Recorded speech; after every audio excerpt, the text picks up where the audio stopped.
Et bonjour à tous, on se retrouve aujourd'hui pour une nouvelle vidéo un petit peu spéciale. On se retrouve pour un top, pas un top comme on a l'habitude de faire, c'est un top inversé en fait. C'est un flop du coup. Ouais, on s'est dit qu'on avait fait pas mal de tops, hein, vous pouvez le voir sur notre chaîne, et on a cherché un top et on s'est dit mais attendez les gars, on n'a jamais vraiment fait de flop, tu vois, genre on parle tout le temps des meilleurs, mais les pires, ils sont où les pires films? On précise quand même quelque chose, c'est que ce classement il est entièrement subjectif. Là, il y a quand même pas mal des films qu'on va citer qui sont très bons, voire des chefs-d'œuvre. Il y a des films incroyables. Je balance ça parce que je sais que dans la liste de certains, il y a des films que j'aime. Mais on n'est pas d'accord entre nous, faut déjà le dire. Mais c'est cool parce qu'il va y avoir du débat et puis vous allez peut-être vous reconnaître dans un des deux camps. Voilà, et puis c'est cool. Enfin, voilà. N'hésitez pas à le dire dans les commentaires si vous êtes team Maxime, team Florian ou team Toto. Voilà, n'hésitez pas. Voilà. On parle principalement donc de flop, donc c'est un film qu'on attendait, qu'on avait très envie de voir, et au moment où on l'a vu, on a été déçus. Ah bah c'est parti, on commence tout de suite avec le flop numéro 3.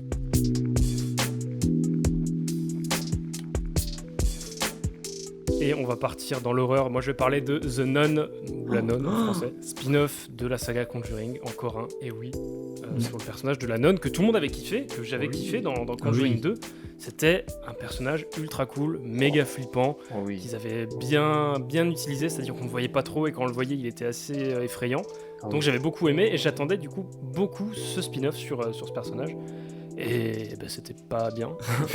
Enfin, sans spoil, si le film est là, c'est qu'il est pas bien, quoi. Enfin, c'est que je l'ai pas aimé. Il va pas y avoir beaucoup de débats, je pense, sur ce film, parce qu'on est tous d'accord pour dire que. D'ailleurs, on l'avait mis dans les flops de 2018. Oui. Ouais. En fait, ce qui en ressort, c'est que quand on a un personnage aussi cool et qu'on veut lui donner une origin story, c'est déjà très casse-gueule, parce qu'on prend le risque de décevoir beaucoup de monde. Ça a été mon cas, ça a été le cas de vous deux aussi. Et puis, tu sais, genre le coup de, ils ont essayé de relier ça quand même à Conjuring à la fin, avec un petit mode. Mais oui. Oh là là. En fait, ils se sont dit, c'est vrai, c'est un spin-off, faut qu'on relie au film original.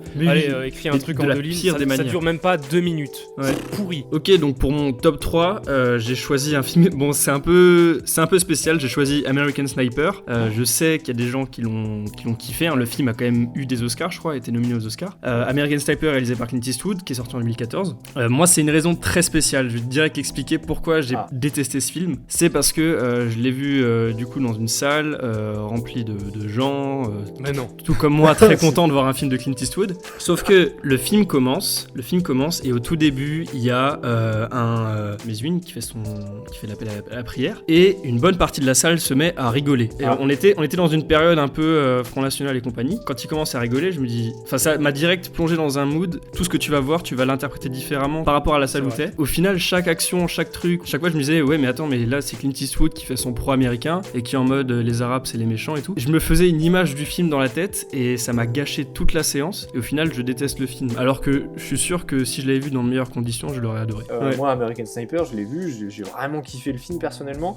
Alors certes, c'est vrai que ça fait très les Américains c'est les gentils et les musulmans c'est les méchants, voilà, c'est ça, à peu près le truc. Y a pas un boucher ou un truc comme ça, un mec vraiment pas gentil dans l'histoire, un mec qui tue des enfants, voilà. Donc tu peux recentrer le débat sur un gentil, un méchant, c'est vrai. Mais après, je suis d'accord avec toi dans le style de c'est pro-américain, et puis voilà, mais bon. Et c'est intéressant ce que tu disais, comme quoi les conditions d'une mauvaise séance peuvent vraiment te gâcher une expérience de cinéma. Je sais très bien que Clint Eastwood, il est pas raciste ou quoi. Ça prouve bien dans Gran Torino, dans plein d'autres films, que le mec, il est très ouvert d'esprit. Mais le problème, c'est que là, j'avais l'impression que American Sniper, c'était un défouloir pour les racistes, tu vois, et que eux, en voyant ce film, ils étaient en mode « Oh, trop cool, ils tuent des Arabes et tout », et...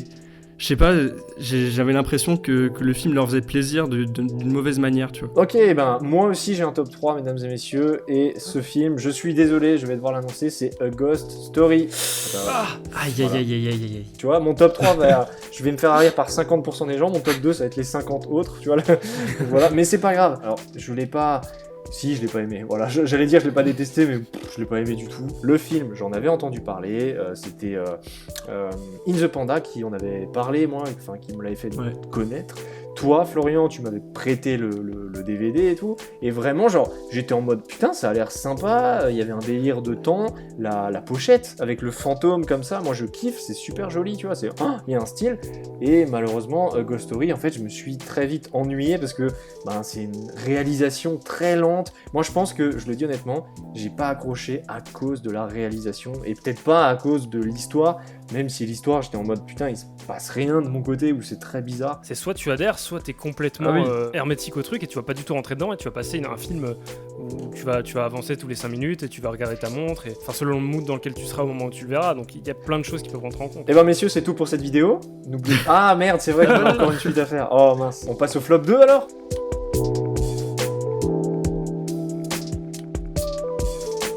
Mon flop numéro 2, c'est le film Wonder Woman de Pattinson, sorti en 2017. Je suis Désolé, je comprends pas pourquoi les gens aiment tant ce film. Je dis pas qu'il est mauvais, mais en fait déjà je l'attendais beaucoup parce que j'avais adoré Batman vs Superman, le personnage de Wonder Woman dedans aussi, et je me suis dit un film sur elle, ça peut que être bien. Et je suis ressorti de la salle en me disant ouais, je suis déçu. Je suis déçu parce que j'imaginais pas ça, parce qu'il y a plein de choses qui m'ont dérangé dans le film. Pour moi, c'est un film de super-héros basique comme il y en a eu plein d'autres, et je vois pas pourquoi celui-là serait au-dessus. Le méchant, je le trouve très oubliable, voire un peu pourri. Il y a cette histoire de ralenti dans les scènes d'action qui me sort du film parce que pour moi, c'est juste pour dire regardez, elle glisse, regardez, elle fait un salto. Enfin moi, ça m'a saoulé. Mais franchement, je l'ai trouvé très réussi. J'ai trouvé qu'ils avaient ultra bien développé son personnage. Franchement, j'ai grave kiffé. J'ai passé un putain de bon moment. Et puis, j'ai trouvé la réal magnifique. Maintenant, on est habitué à voir des films de super-héros avec le Marvel Cinematic Universe.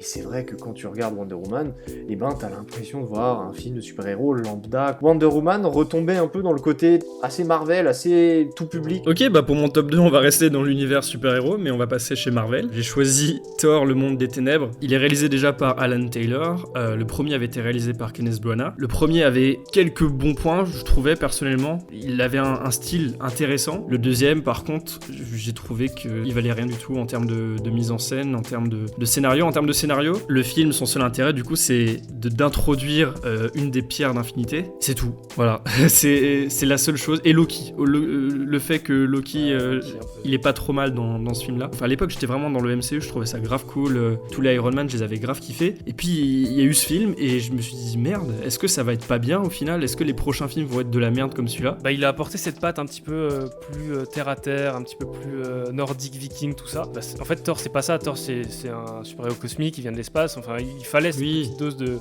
Avec des éclairs, folie. Putain, ouais. Ce que Taika Waititi a mis puissance 1000 Oui. pour attraper le truc, Putain, mais je veux dire. Et en fait, c'est un film de transition, je dirais. C'est ça le problème. On passe sur mon flop 2, et là, je sens que des gens vont crier quand je vais dire ça. Je vais parler de Star Wars 8. Ouais, oui, je vais pas chanter. J'aime beaucoup les Star Wars, j'aime beaucoup tous les films, hein, surtout Rogue One. Mais le 8, je lui pisse dessus, depuis toujours. Ce film, je le déteste. Vraiment, je le déteste. Et j'ai vraiment hésité à le mettre en premier, mais bon. C'est marrant, mais les gens le savent pas, mais en off, il y a toujours ce truc entre Thomas et moi sur Star Wars 8 où on n'ose jamais aborder le sujet parce qu'on sait très bien comment ça va finir et que ça va finir en long message. On le fait en vidéo, mec. On le fait en vidéo. Oh merde. Non, mais en vrai. Vous faites exprès de le faire à distance, c'est pour pas vous frapper, c'est ça? C'est Oui, ça, c'est ça.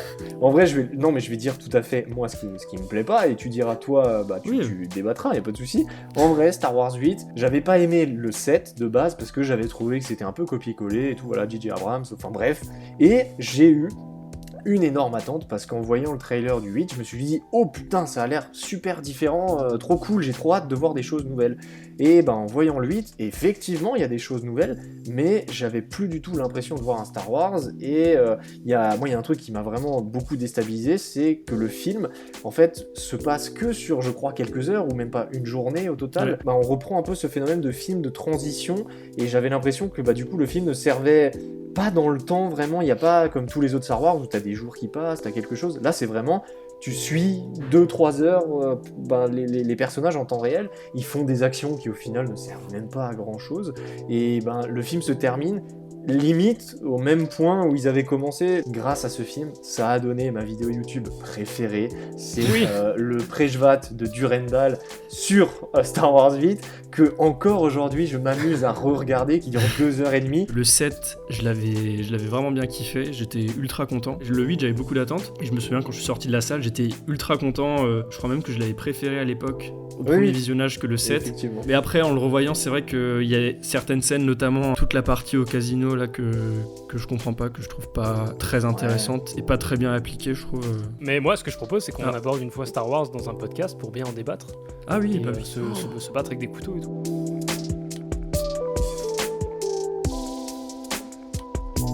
Ok, pour le flop numéro 1, moi je vais finir en beauté et je vais parler de The Neon Demon de Nicolas Winding Refn. Je suis désolé si vous l'aimez. Je ne l'aime pas. J'ai été déçu parce que ça fait des mois que je l'ai dans ma bibliothèque de Blu-ray. Je ne l'ai jamais vu. Et je l'ai découvert il y a très peu de temps. C'est compliqué parce que ce film, déjà je suis d'accord pour dire que la réalisation, tout le visuel du film est incroyable. C'est impeccable, c'est très beau. Ce qui me laisse en dehors, c'est le message, c'est les idées. En fait, c'est le cinéma de Winding Refn, quoi. J'ai l'impression qu'il y a un côté très prétentieux là derrière. Après, c'est peut-être ce qu'il a voulu faire et dans ce cas-là, c'est juste que je suis pas la cible. Mais pour le coup, c'était une grosse déception. C'est un avis. C'est un de mes films préférés. Ça a été une des plus grosses claques, une des premières plus grosses claques de ma vie au cinéma. Ouais, en vrai, c'est un film qui dégage un aura et un truc, un style tellement particulier, tellement radical par rapport aux autres cinémas. Soit t'es dedans, soit t'es en dehors. C'est comme Wes Anderson, c'est comme Tim Burton. C'est vraiment ultra particulier. Comme dit, Winding Refn a souvent des messages très extrêmes. Là, c'est un film qui parle de la réussite dans le mannequinat, on peut le dire, de la réussite. Ça peut s'appliquer même dans le domaine artistique du cinéma ou de la musique. Ça peut s'appliquer à plein de domaines. Lui, par contre, le fait d'un point de vue très pessimiste. C'est peut-être ça, des fois, qui fait que les gens sont un peu en dehors. Moi, j'aime beaucoup parce que, comme dit, la vie, c'est un peu de la merde. Faut dire ce qui est.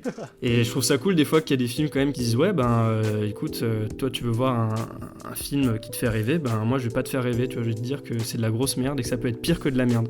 Moi, c'est ce que j'aime bien dans ce film. Après, tu vois, c'est un truc intéressant parce qu'il y a beaucoup de réals qui font ça, qui se disent ok, moi je vais pas proposer de vendre du rêve, je vais plutôt vous casser votre délire et vous montrer que la vie c'est pourri. Moi du coup mon top 1 c'est Downsizing de Alexander Payne. C'est un film qui est sorti en 2018, il y a Matt Damon, Kristen Wiig, Christoph Waltz qui joue dedans. C'est un film que tout le monde a dû voir, la bande-annonce, c'est l'histoire d'un couple qui veut se rapetissir parce que maintenant c'est la mode, tout le monde se rapetissit pour pouvoir faire des économies, devenir riche et tout. Le film vend un concept de ouf. Moi faut savoir que Alexander Payne c'est un réal que je surkiffe, il avait fait Nebraska, Sideways, il a même fait The Descendants, qui sont des films que je surkiffe. Et du coup, j'attendais de ouf ce film. Au début, tu te dis ok, c'est cool, il y a le concept qui est mis en place, et plus t'avances, plus il te met en place une histoire, et l'histoire, elle te mène sur une conclusion, je vais rien spoiler, mais c'est de la grosse merde. C'est vraiment... J'ai rarement vu ça, un film, tu sais, qui te vend du rêve, qui te dit ok, regarde tout ce qu'on peut faire dans ce film, sauf qu'on va prendre la direction que t'as pas envie, vraiment une direction toute merdique, et la conclusion elle est à chier. Et bien du coup je vais donner mon flop 1 à mon tour, voilà, pour conclure cette vidéo. Ça sera un film de super-héros, ou plutôt de super vilains. Je vais parler de Suicide Squad. Est-ce que c'est pas un peu un flop 1 commun? Si, j'allais le dire en plus. Parce que là tout le monde est d'accord. Ah oui. Suicide Squad est devenu, comme l'échelle de Richter, c'est devenu une échelle de comparaison au niveau du flop. Une des plus grosses attentes que j'avais jamais eues pour un film, parce que genre le trailer m'avait vendu un rêve de ouf, c'était la musique de Queen en plus. Il y avait un casting de malade, une histoire où je m'étais un peu renseigné sur l'histoire, j'avais trop envie qu'il se passe des trucs comme dans les comics et tout. Et en plus, j'avais un petit souvenir personnel, c'est-à-dire que la promo de ce film, elle était pendant que j'avais fait un voyage aux États-Unis à New York, et du coup, j'étais à Times Square et il y avait les trailers, les affiches partout à Times Square, et tu sais, genre, c'était le film du moment qui sortait quand j'étais là-bas, tu vois. Et c'était un bordel. Tout le monde parlait de Suicide Squad, il y avait des affiches partout. Et du coup, genre, ça m'a imprimé de ouf. La première chose que j'ai faite en rentrant en France, c'est go au cinéma voir Suicide Squad. Et j'ai jamais été autant déçu de toute ma vie, putain. Mais là, je sais, les gens, ils sont en train de se dire, oui, vous tapez sur Suicide Squad, c'est facile. Oui, il est pourri ce film, faut le dire, à un moment donné. C'est comme dire que Retour vers le futur est un chef-d'œuvre, tu vois. C'est des trucs, tout le monde le sait, mais parfois, faut le rappeler quand même. Suicide Squad, rien ne va, le montage est chaotique, l'histoire, je peux même pas m'en souvenir tellement elle était merdique. Je sais qu'il y a une sorcière chelou et ça ne va pas. Moi, je le dis honnêtement, le film, j'ai kiffé, je crois, le début, parce que le début, c'est, tu sais, quand ils introduisent tous les personnages. Mais à partir du moment où ils sont ensemble, entre guillemets, ils font une équipe où c'est tous des méchants. Et en fait, ils sont limite plus gentils que certains super-héros, quoi. Genre... Ouais, il y avait un truc très cheap à la fin où ils sont tous ensemble, tu sais, c'est des méchants, ils sont en prison et c'est pour une raison. Et ils sont en mode non, on va sauver parce que si le monde est détruit, on n'aura plus rien à voler. Il y a un truc comme ça, c'est cheap, c'est pourri. Je crois que le film avait été massacré par la production, c'est-à-dire que le réal, David Ayer, avait une idée bien précise qui était même un peu trop poussée à certains moments selon le studio. Et ils lui ont dit, mec, ton film il est trop violent. On va essayer de rendre ça un peu plus accessible à tous, donc redescends d'un cran. Et je sais que le mec, ça l'avait fait chier. Il y avait eu du remontage, et c'est pour ça qu'on a perdu, je crois, 40 minutes de Jared Leto. Oui, Mm. beaucoup de gens crachent sur Jared Leto. Moi, je le dis honnêtement, j'ai plutôt kiffé sa Ah oui, il a performance, pas eu mais sa chance. on ne le voit pas assez. On le voit 10 minutes dans le film. Ouais, le Ça- film vendait du rêve. Margot Robbie totalement. en Harley Quinn, c'était très cool. Will Smith, dans son personnage, c'est quoi? C'est De Deadshot. Will Smith. De Will Smith, Bah, ouais. Il joue Will Smith, hein. Il a pas de masque. Oui. Deadshot, il a un masque normalement. Voilà. Oui, c'est vrai. Même, oui, c'est même vrai. Will Smith, je l'ai trouvé très, très cool par moment. Des fois, tu sais, quand il est dans la scène, il apporte un truc qui fait que la scène est cool. Alors là maintenant pour terminer, on peut peut-être en ouverture sur ce top 1, enfin sur ce flop 20 vite fait, juste évoquer un petit point, c'est quand même qu'il y a un reboot ou un remake ou une suite qui a été tournée. Margot Robbie du coup elle est toujours là. Je sais qu'il y a aussi Captain Boomerang qui revient. Mais après, tu vois, si on laisse la chance au réal de s'exprimer et d'aller au bout de son délire, pourquoi pas? Ça Ah peut oui. être très cool. Il peut rattraper ce que Suicide Squad Fumée du Lion a raté. Mais il faut juste leur laisser, les laisser faire. En tout cas, voilà, ça c'était nos flops un peu de tous les temps, enfin de tous les films qu'on a vus, Oui. ceux qui nous ont plus déçus. On précise encore une fois, ce n'est que notre avis. Si vous avez aimé ces films, tant mieux. Enfin, c'est cool, justement. Dites-nous pourquoi vous les avez aimés, ça crée du débat et on est là pour ça. Bon bah nous on se retrouve normalement fin de semaine pour un nouvel épisode où on refait le film. D'ici là il y aura peut-être une critique qui va traîner. Voilà, on drop ça, on ne sait pas encore. N'oubliez pas de vous abonner, voilà c'est super important, nous ça nous aide. Et on le rappelle, on a créé un compte Utip, voilà donc si vous voulez nous aider, que vous avez 5 minutes, n'hésitez pas, les liens sont dans la description. Vous pouvez visionner une petite pub, voilà, et nous ça nous fait un peu de chaud au cœur. En tout cas, nous on repart pour de nouvelles aventures. Ciao!